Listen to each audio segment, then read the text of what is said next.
ரொம்ப லேட்டா தான் நமக்குள்ள புரியும். வாழ்க்கையை வீணாயிடுச்சு. கடைசி பருவம் வரும்பொழுது இந்த உலகத்தை விட்டு போகக்கூடிய தருணம். அப்ப பார்க்கலாம் கையில ஒண்ணுமே இல்லை, வெறும் கையோட போறோம்.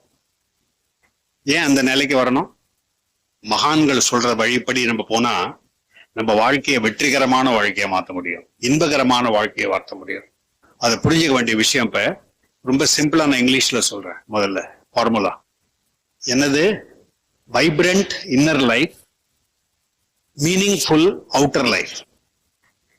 Vibrant inner life, meaningful outer life. பாருங்க, இதுதான் பேலன்ஸ், அதான் யோகம். இந்த யோகம் மூலமாக என்ன பண்றோம்? Inner life vibrant.